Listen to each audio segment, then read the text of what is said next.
Hello, you're very welcome to If I Were the Minister for Education, a regular podcast where I look at the world of the primary education system and I let you know what I would do if I were the Minister for Education. This is Simon Lewis.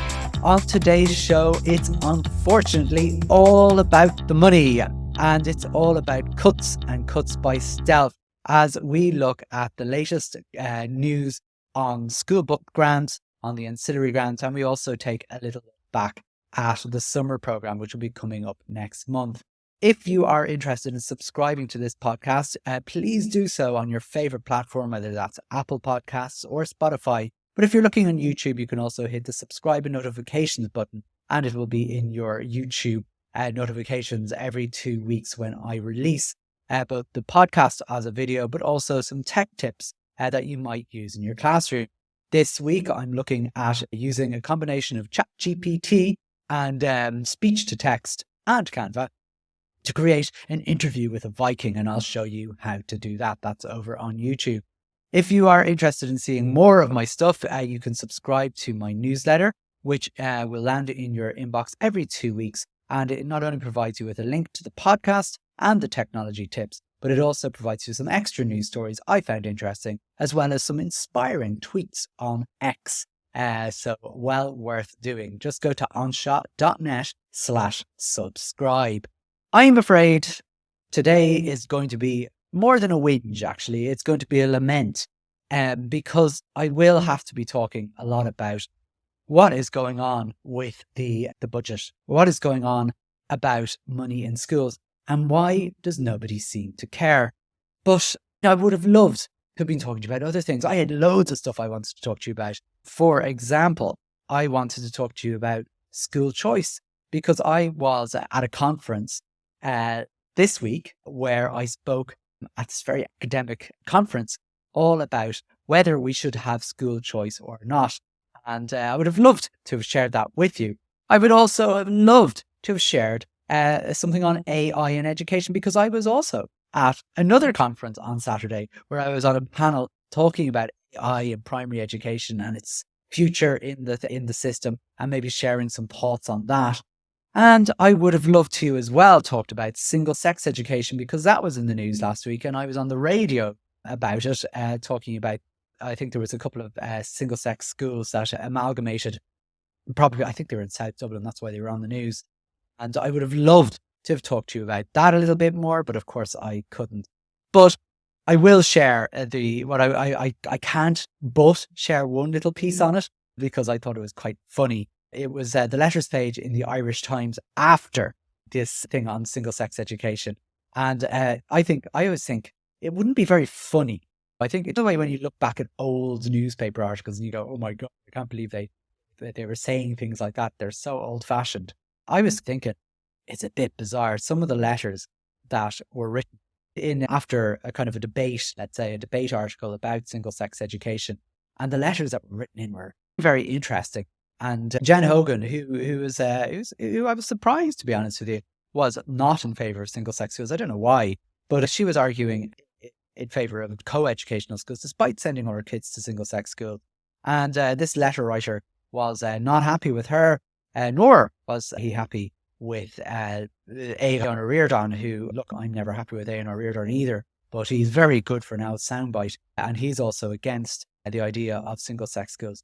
But it's quite funny, the idea that we should have single-sex schools and how people defend them these days. I feel that people will look back at this in 50 years' time and wonder how on earth we defended the idea of having single-sex schools in Ireland. Right now, we're not just, the way outlier is used inappropriately because there's other countries, other people within it, but I think we are an actual outlier when it comes to single-sex education at primary level. 17% of our schools are single-sex. And it's bizarre. It's bizarre how we don't see this as bizarre, given that the next highest percentage of single-sex schools in the EU is 2%, and that's in the UK, and they're private schools. So, look, separating boys and girls to me is a nonsense, but I don't have time to talk to you about this. And you know what? I would have loved to have talked about actually something that my wife made. Roz did this really good piece on a consultation on the draft SCE curriculum. And it's all about the fact, it's interesting. I'm going to mention, I don't have time to talk about it very much, but I really would recommend you read it. It's on her Twitter or X account, Roz Lewis.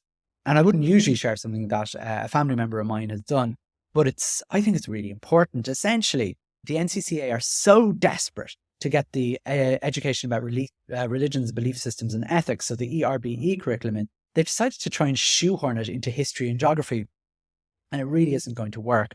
And she's done this really good piece of feedback, which she sent to the NCCA and also to loads of other stakeholders. And it's interesting to see how many people agree with her. I think the main thing here really is the NCCA, I believe, are relying on the fact that most schools don't care about the ERBE curriculum. And why would they? In some ways, they have enough to be doing. They would say, I would suggest they should be doing a proper ERBE curriculum. However, I don't have time to get into it, but do read it. Do have a look at it. It's really good and important, I would say, because if the ERBE curriculum does end up in history and geography, it's going to make the education system even more complex for families opting out of probably history and geography or aspects of history and geography. And that's only just one aspect of why it doesn't work. It's just absolutely, what you call it when something has so many holes in it. It's like a Swiss cheese is the best analogy I can go with, putting that in the wrong place. So I'm hoping that she's very successful, and this is my way of a little kind of promoting it. But unfortunately, I won't be going into that too much because I have 3 other posts on X or Twitter or whatever they're calling it this week, and whatever they're changing it this week, and all 3 are about cuts to primary school funding. And what they will all have in common, apart from being cuts to funding, is the frustration, I presume, is going to come from me as I go through them, because nobody seems to care. All 3 of these stories, or certainly 2 out of 3 of these stories, have been in the media quite a bit, but in no cases did they mention there was a cut to the grants being offered by the Department of Education for running the same things. So I'm going to go straight into it, really. And the first one was an interesting one because it started off actually with me being on the radio, and I was on this panel-ish kind of thing. I don't know if you listen to News Talk Lunchtime Live, if you're ever off school. And essentially I'm asked to go on it the odd time. And really, Lunchtime Live, it's a fine radio station. If I'm generally on for things that don't have much to do with education per se, but have more to do with parenting. And I think that's a common thing, really, in fairness, when it comes to radio stations, the media covering education. They tend to pick something that will be of interest to parents. And I guess, given its time of the day, that's who the listenership will be. And I was supposed to be on about voluntary contributions because there was a news story about how schools, how voluntary are voluntary contributions. It's a perennial sort of subject that's on the radio. But I was on the station with John Boyle, the General Secretary of the INTO. And he was talking about, he was actually making very good points. And he was basically saying how little schools are getting, while he really doesn't agree with voluntary contributions. He said when he was a principal, he had no choice. When cuts were coming during the recession, he introduced a voluntary contribution system, but insisted that it was voluntary and never put any pressure on people. But it's been a long time since he was a principal, he acknowledged, and he can understand, well, he didn't say this, but I can understand why schools, when they say voluntary contribution, it isn't a voluntary contribution. Now, I'm a school where I don't ask for voluntary contributions, just for the record, but I can understand why schools do, especially from what I'm going to tell you now in a few minutes. But while I was on the program, and this was the reason I'm telling you I was on the radio, was in the middle of it, I when it was my turn to call, I didn't really have anything to add to John's messages. But what I had said, my point really was to add, was that schools, not only are schools not getting enough money, they don't know when they're getting their money. And I raised a number of examples, like the ICT grant that wasn't paid the previous year for no reason. And then I also mentioned that we hadn't heard anything about the school book grant. And Andrea Gilligan was very interested in that, but she was like, but sure, you're getting it. And I replied, look, I actually don't. We don't know what we're getting. We have lots of rumors that it's coming, but it actually hasn't been announced and we don't know how much it's going to be. And the suspicion is that it's going to be reduced, but we don't know. And I said, maybe John has an idea. And John came on and he did. In fact, he knew. He had been told that, yes, it would be announced the following week and unfortunately be reduced. And after that, I decided that I try and figure out how much that would be. And it was interesting. After being on the radio, it's funny, you don't know who's listening to you, but somebody somewhere who will not be revealed sent me a memo charting how much money the department was going to be spending. So I decided, before you get very impressed here, this is not very impressive. I decided I'd predict how much the school book grant was going to be. And I did a thread on Twitter on it. And that's the thread. If you're looking on YouTube, I'm going to be scrolling through it. I'll try and describe it. So if you're just listening, you'll know what I'm saying. And basically, this school book grant thread was that basically it went through a bit of history of it. Last year, it was announced in early April. And we knew it was going to be €96 per pupil. And basically, we still hadn't heard anything. All I knew by the time I wrote this thread was that it was going to be cut. And I decided to find out how much it was. So last year, the grant paid was €54 million for school books. And that translates to €96 per child. And I found out that this year was going to be €47 million was announced. And that was going to be a reduction of 7 million. So very easy, but the 47 million that was announced or was in this memo also included the administration fee for the scheme, which was 2 million. So effectively, the reality of the school book grant, it was going to be €45 million, which is basically a clean 1/6 cut to the grant. So therefore, my guess was that the cut was going to be 1/6 of the €96, which of course very nicely came up as €80 per child. €80 per child. So €96 to €80 per child. And my guess was that it would likely be explained that the reduced amount takes into account that many textbooks are reusable. And I thought, and my guess was that most people won't even question that. And I guess the second half of this sort of thread was to try and explain why it does matter.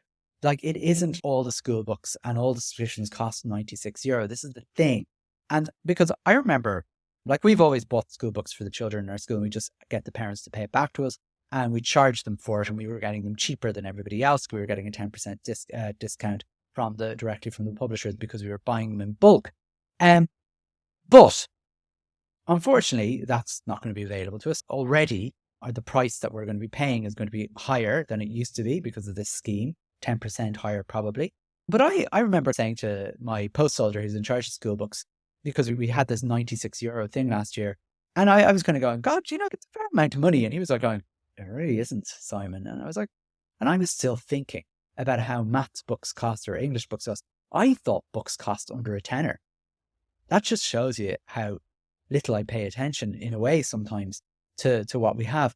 But if you actually look at any of the school book websites, there's a website called schoolbooks.ie, and just have a look. This is the maths book. Busy at Maths is probably one of the more popular maths books that are out there. €27.30 for the maths book, for one maths book alone.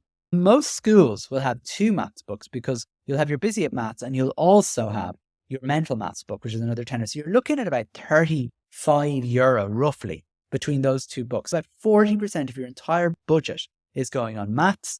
Then you're looking at English, and English usually has more than one book. So again, like you're looking at a spellings book, a handwriting book, general English comprehension book.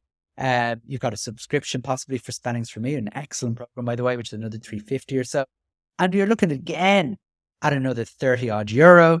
So you're up to about 60. And then you look at Irish, and generally the higher you go, you're looking at another 25 to 30 euro. That's 3 books, 3 schemes. And you're looking at easily over your €96 just for those schemes. That doesn't include any music schemes. It doesn't include any SESE books, so your history, your geography, your science. You're not looking at any of the other subjects that have books.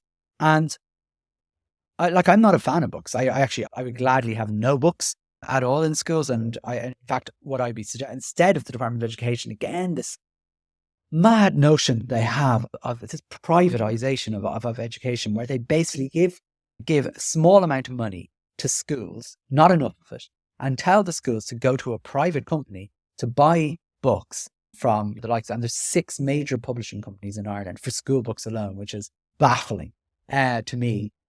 But rather than the government creating a sort of generalized scheme, they have the resources to do it, or even better, paying a company. For example, Primary Planet is a company based in Leitrim, wonderful company. And what they do is they provide a monthly magazine to schools which covers the entire curriculum. And it's really up to date because the magazine comes out every month. Just for people who don't know this about school books, when you buy a school book for your school, by the time it gets to the school, it's already a few years out of date. So the topics that are covered in your books are at least 3 years old, because the books, before they get published, edited, drafted, the IT resource and all the rest of it, at least 2 or 3 years pass by before they actually get into the schools. So for people, there's people going to be writing maths books for the 2026 curriculum, and they're writing them now, or they've started writing them last year. Now, maths books don't really go out of date, but if you look at your SESE book, the world is changing utterly at the moment. And SESE books, if you look at current SESE books, they're probably out of date at this stage. Whereas I think something like Primary Planet, or even, I will say a disclaimer here, a little bit of a plug for one of my other projects, Mash.plus. What you're getting with those kind of resources is up-to-date stuff that's almost to the day. The government could easily provide schools with everything they need and have a state curriculum. Like they do it already with something like Skullnet, which Skullnet always annoys me because it could be amazing and it just isn't. It's okay in some places and some of the stuff is pretty good. It could be so much better, and all it would take is to hire, I don't know, 2 or 3 or 4 teachers to write Skullnet. And they could create a sort of an online evolving curriculum all the time. And it would be brilliant, and it will work really, really well as far as I can see. And it would take that much effort. It's slightly frustrating that that doesn't happen. And it's probably the reason we're so reliant on school textbooks. Twinkle, for example. You find me a teacher who doesn't have a Twinkle account these days. And as much as people will backlash against it, it is phenomenal, the resources that are there and how they're used. But it's generic stuff, and there's no reason why we can't create our own Twinkle in Ireland and why the state can't fund that. And then you wouldn't need your school grant, really. You might need stuff for printing and things like that, or create systems where you might not need printing at all. I talked about a paperless school in a kind of a very early episode of If I Were the Minister for Education, and spoke about how we might try that. But anyway, the thing about this is why people are probably going to say the reduction is fine because you'll just reuse your books. But what I'm saying here is it's already costing €96 for not enough books. We will be reusing the books, and the €80 just won't be enough to keep replenishing it. And of course, next year it'll be probably reduced again by another €15, and again until it disappears, because this was just a vote-getting mechanism. This was not something that was there for the benefit of children. It does actually benefit children. It doesn't really benefit schools. This benefits parents' pockets. Essentially, they're not paying for their books. And instead of doing what they should be doing, which is creating their own state curriculum, they are essentially funding. The only winners here are the school book companies, really, to be honest with you.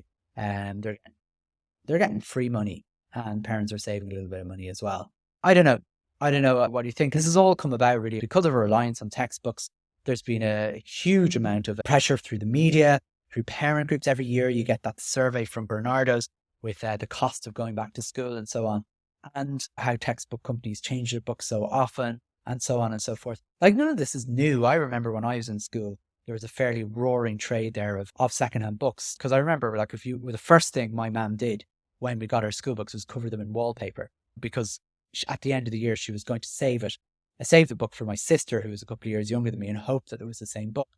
Or she would be, if it wasn't possible, that I vaguely recall rubbing out the answers in my book. I can't think that's true. And then selling it back to the bookshops. There's something about that doesn't sound right to me, even as I'm saying it. But I'd like to think it's true. But look, at the end of the day, this is a cut. And it's an unnecessary cut. Because this cut doesn't really, in a way, all it's doing is it's pitting parents against schools, because schools are going to have to make up this €16 shortfall. For example, if you were a school who simply deducted the €96 from full cost of things, so if you have your insurance, you have your photocopying, you have your arts and crafts money, you have your membership, let's say, to whatever patron body you're in and all the rest of it, and then books, and then you subtracted €96. Essentially what you're going to do is you're probably just going to subtract €80, and the parents are going to have to pay the extra €16. So effectively, what some parents will do is they'll start giving out to schools saying, "Oh, why are you charging us another €16? You could have used the same books." And I think I've explained why that can't be. So all it's doing is putting, again, bad feeling between schools and some parents. But other parents who are a little bit more tuned in will see what's happening and go, "Why are Fianna Fáil doing this?" Because it's a Fianna Fáil minister. And that's, for me, with the local election coming on, I would suggest not a very good idea. The only thing is, in the big world, is nobody is really talking about it in the media beyond the school book grants has been extended for the next couple of years. I don't know. I hoped that by raising this the week before it was announced, it might change their mind. But as you can see from my very first tweet up here, let me go back. Yeah, I was right. There was a €16 reduction in the school book grant. It wasn't advanced calculus there or anything like that. But yeah, it's really frustrating. And I'll have a link to the Department of Education's propaganda notes, her press release, but it's amazing. They've actually asked schools to send a letter that they've written saying how wonderful they are and how schools will be able to afford to buy the book. Like, I find that amazing. I don't know. I think I was looking at talking to some principals there. Most of them are saying there's no way they will be sending that letter out, because it's a lie. It's strange that the Department of Education, they are think they have this power to force schools to send letters to parents about a government propaganda, and there's no better word for it. Like, it's spin doctoring. I'm not sending. Like, that's essentially, to me, is if a politician came into me and asked me to hand out their canvassing leaflets. That's essentially what that letter is. No other word for it. But anyway, that's the school book grant. I want to move on to the next cut, and this is an older cut. And it's Trina Golden was, as most people know on Twitter, a brilliant person on X for loads and loads of things, very helpful resources, but also summarizes things that go on in the education system. One of the things she was talking about was the cut to the summer program, because the summer program has gained in popularity. And 2 years ago, there was a massive drive for schools to convince schools to run the summer program. They were providing €60 per pupil per week, I think, for the program. And in fairness, it was a good sum of money. There's no getting around it. It gave schools the opportunity to go places, do things, and we did. We brought children who might not have the opportunities. This program, by the way, for those of you who don't know the summer program, it's divided into a few different areas. Originally, it was simply for children in special classes. It's been extended to children with complex needs and for children, so DESH camps for literacy and numeracy. So like some schools will have to quite a few children still in school. In my case, probably about a quarter of the kids will still be in school for a half of July, and a smaller number in full of July, like many schools. But last year they cut it to €45 per child, and this year they've cut it to €30 per child. So it halved in 2 years. And there's just no way that we can do the things that we were doing before. School buses, for example, were to bear the brunt of this cost of the €60, because you're trying to bring children to places that they wouldn't usually go to. And if your school is in the town, like most schools, you need the buses. And if your grant is cut in half, you're not going to be able to afford that many buses. So a lot of the work that's going to be done, or a lot of the stuff that was going to be off-site, is just not going to happen. And it's a shame, because this is a program that benefits so many children, and described as our most vulnerable children. I don't like that phrase, but it is for children with additional needs. It's a really good program if it was funded properly. And yet again, the government, for no reason, because there's no real reason to make these cuts. What I don't understand is why the Department of Education, who already pay way below the average for education, find ways to cut costs all the time. And it's just becoming it's unmanageable for schools. This particular one, the impact of this particular cut may be not as impactful as school book grant insofar as we can still run programs, but the programs are much less good, let's say. And Trina got a PQ in about this, and ultimately the minister, the answer is always, if you ask I nearly feel it's worthless sending in a PQ, because the answer just doesn't even answer the question. It's just, as Trina called it, hand waving. Very disappointing. I'm going to move on because I'm running out of time, but I'm not going to spend too much time on the last story here, because I guess I'm hoping that this story will grow legs. It's very much in its early days. And this is the ancillary grant that was paid. It's the second half of the ancillary grant. And for those of you who don't know what the ancillary grant is supposed to pay for your secretary and caretaker, your ancillary staff. That's what it's made for, and it runs at, depending on how many children you have in your school, that's what you get. But there is unlikely to be very many schools in the country where that money pays for both a secretary and a caretaker. And in many cases, it pays just for one and nothing else, especially in smaller schools. And Angela Dunn, who is a friend of mine, is a principal in Lockmore National School in Tipperary, is a principal who is part of the National Principals Forum, a very important part of the National Principals Forum.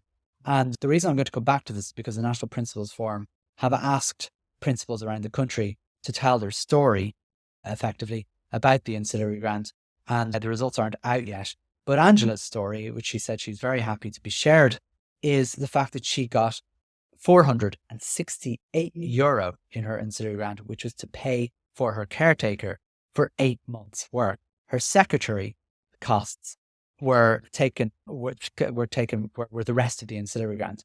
And the reason we know that now, because we've always had the ancillary grant, but this year, for the first year, secretaries are being paid by the Department of Education in most cases. So basically, your ancillary grant is what you were getting before minus your secretary's wage. So effectively, whatever you get is supposed to be paid for your caretaker. And the number of principals have been writing in and speaking about, they've actually got nothing. So they've no money to pay their caretaker. Their secretary wage is everything, and they don't know what they're going to do. And well, the Department of Education here will argue, and they always will, that this isn't a cut, because you're just getting exactly the same as you were getting before, which was the secretary's wage and the caretaker, the ancillary grant, and they've just taken the secretary's wage off. The thing about it is a cut, because there was this, a few years ago during COVID, we were given this extra grant, a COVID cleaning grant. And this COVID cleaning grant, it was supposed to be temporary, and there was no doubt it was going to be. I suppose the hope was that it wouldn't be temporary, because for the very first time, because there was no grant whatsoever to clean a school. And you might wonder, where did schools get money for cleaners? Well, they didn't. Most schools were filthy, and schools that did have a cleaner were only able to afford them for a very small amount of time. And you never really had very clean schools until the COVID grant for cleaning came through. And all of a sudden, we were able to hire cleaners for a little bit longer. But the problem was, they didn't tell us when this grant was going to run out. And then last year, I think it just wasn't paid and disappeared very quietly. And all of a sudden, schools had to make the decision to let go of their cleaners, or to try and absorb the cost through their ancillary grant or their capitation grants or something like that. And I suppose that's really what happens.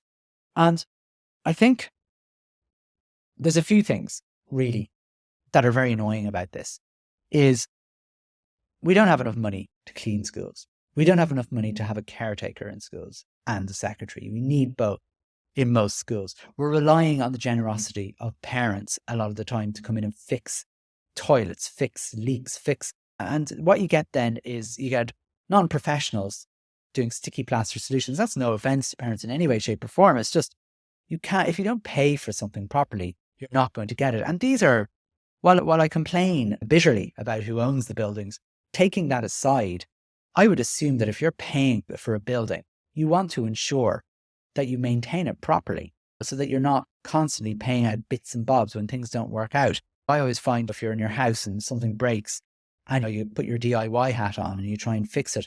You're in a, well, certainly with me, at least 5 times out of 10, you end up calling a professional in to fix the mess you've made of the original small thing. The small thing becomes a bigger thing. It makes no sense to me why we are not funding these things properly. But then you've got the annoyance in some ways that some schools find loopholes and they get away with it. For example, there's some schools, I'm sure, that have a secretary that doubles up as a cleaner, but they're called a secretary. So they're going to have their cleaner basically paid as a secretary. And the clever schools will have thought of this, of course, and the more honest schools wouldn't have, and they're being penalised for it. So the thing is, we have this bizarre system again of not funding school staff properly. It's great our secretaries are paid by the Department of Education, finally, but we need to do that for caretakers. We need to do that for cleaners if we're going to do this properly. They're the 3 main jobs in the school. I'd also recommend for any school that can afford them, someone who does the accounts. Often a secretary isn't able to do both of those things.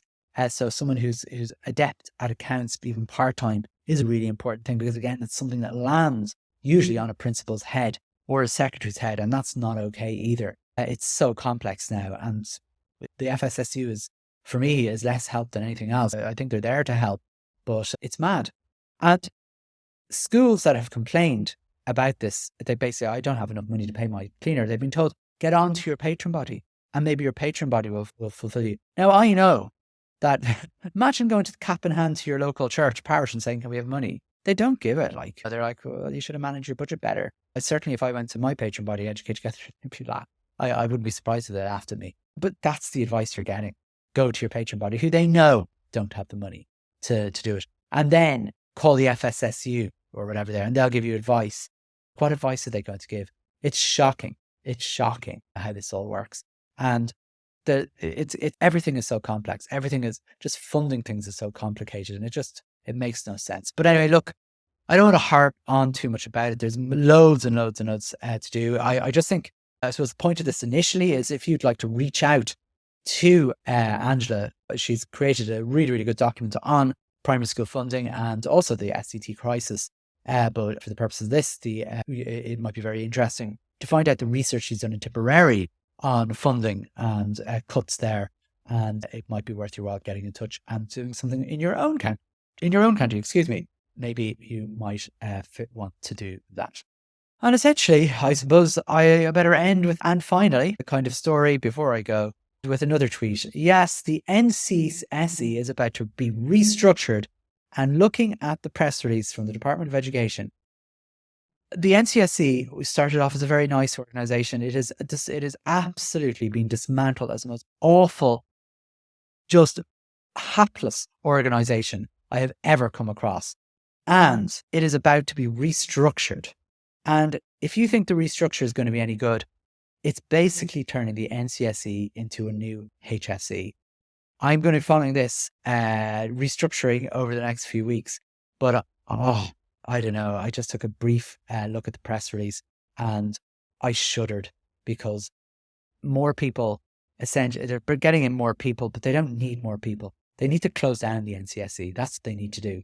And I wish they would. Because they're just, it's I don't know. It just strikes me as this very odd thing. You've got this thing that doesn't work, this entity that isn't fit for purpose anymore. So you just keep throwing money at it. This is the HSE all over again. And the NCSE is just going to become one of these awful it's already full of red tape and bureaucracy. It's just going to get worse and worse, folks. This has to be the most depressing episode of If I Were the Minister for Education I think I've ever presented. I wish I had a lighthearted story, but I don't. So hopefully, if you're still with me, next time we'll have some nice stories. Hopefully we will. We'll be coming into the summer. Maybe something good will happen in the primary education system. I hope it really does, because it's pretty depressing. I might get a chance to talk to you about some of the issues I didn't get to talk about that I introduced at the start of the story. That would be fun. Some of those are kind of interesting, worth exploring. But unfortunately, that's it for me for this week. Sorry for the downer of an episode, but I will be back in a couple of weeks' time with some more ponderings on the education system, and look forward to talking to you then. Thanks so much. All the best. Bye-bye.